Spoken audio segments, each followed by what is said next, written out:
Hey everybody, I'm Louis Samastoy with the Bakersfield Californian. I'm the Vice President of Content here, and I'm joined by Theo Douglas, who's one of our reporters. And Theo has a pretty remarkable collection of postcards, which in California history were sort of instrumental in bringing people out here and showing off the state. And also joined by Mike Griffith, who is our most veteran member of the newsroom. And also relic. born and raised in Bakersfield, so we're gonna share some of these with him as well. But Theo, how did you get into this idea of collecting postcards, not only for Bakersfield but from other places in California?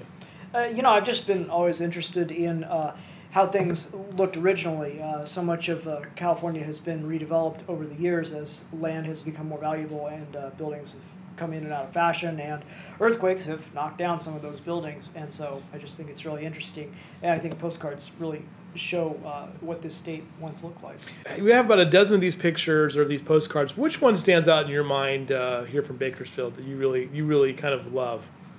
Well, I think probably to start, you would probably have to start with the greetings from Bakersfield example. And I love this. As I say in my story, virtually every city of note had a postcard like this, whether it was greetings from Cucamonga or, Seattle, Keokuk, or in this case, Bakersfield. And I just think these are really neat. This, of course, features local landmarks. On the postcard, you see the Chester Avenue Clock Tower, and then you see various other local landmarks, actually a little bit smaller, inside the letters. And that's how these were typically done. In the case of this particular postcard, the courthouse is inside the letter B. Let's see, the Elta Hotel, which I don't think is with us any longer, is in the letter E.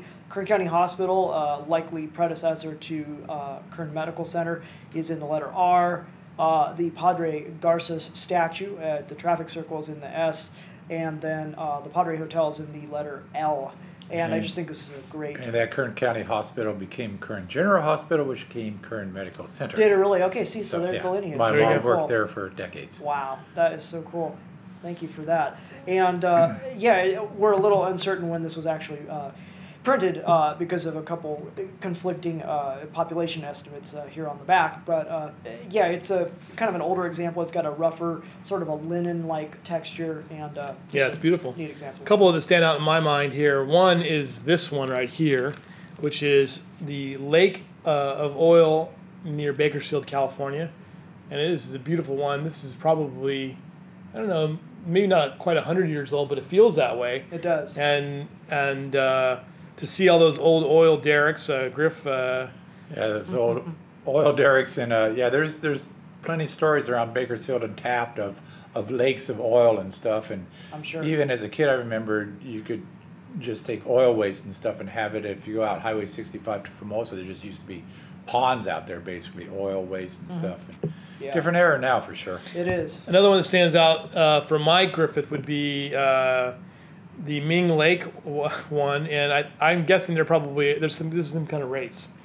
Probably some kind of race. Ming Lakes actually show that a little bit. Is interesting where it had a heyday early on. They used to have dances out there, all kinds of stuff, and then the drag boat racing really big in the late 70s and on to the 80s, and that's weighing down, but really big, and now it's pretty much used for fishing and a few people skiing. Right. And water skiing and boat races, and again, in this photo here, hundreds of people. You see the control tower and everything else. Yeah, I don't think that control tower's there anymore, but very popular. One of our former mayors, Manuel Karnakis, raced at the lake. He had a series of black and yellow speedboats. He crashed at least one, and I got a kick because he always named his boat the same thing. I'll spell it Woisme. I'm pretty sure that was pronounced the woe is me. Manuel Karnakis, they raced at Hart Park Lake. Oh, around the island. Really? At Hart Park Lake in circles. So if you go out there and look at how tiny Hart Park Lake is with that island in the middle there, and they raced around that. Well, how big were their boats back then? What were they running? Do you have any sense of that? Probably the wooden speed type boats. Would they engineer Manuel boat? was a great guy. Well, he seems like it. Real character. Looking at these postcards, Mike, which one would you kind of grab and look at that you find fascinating here? Me. I've always liked this one. It's kind of this Space Needle. The the Civic Auditorium as it was back in the day, part of the Rabobank Convention Theater, I guess now is what it would be called. Yeah, yeah. And it's where I learned how to ice skate. Is that right? In the late 60s, early Wow. 70s. They used to put down ice a few times a week, a year. And that was a big deal back in the day, and it's kind of dated now, but you like that.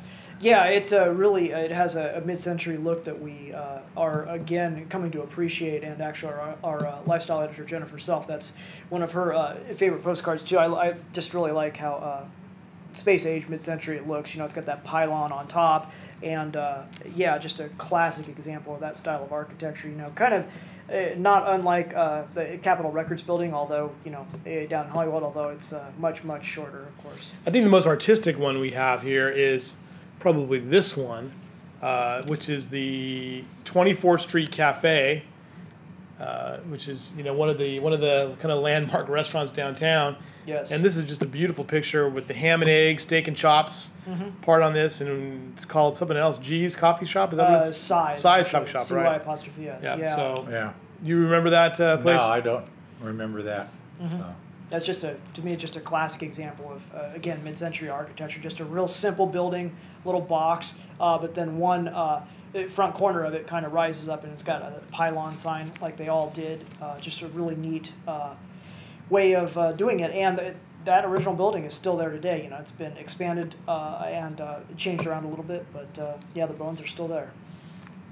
You can't talk about Postcards in Bakersfield without a postcard of the old Bakersfield sign across Union Avenue. Yes. The Bakersfield Inn occupied that corner, which was the place to stay in Bakersfield before they built Freeway 99. Yes. This was the main drag, and it died a slow, lingering death. I think there's a grocery store now in the corner there.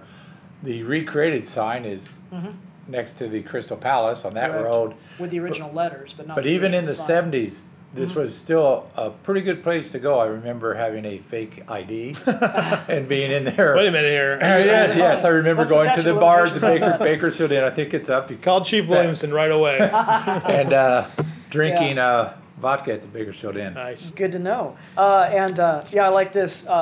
You can see what we're looking at here is actually the southeast corner of California Avenue and Union Avenue. And of course, this is not the main part of the hotel. This is they had rooms here, but this building, which still stands, was across the street from the main structure. I guess you could say, where the lobby and the pool were, and that part got torn down. But yeah, just a really amazing place.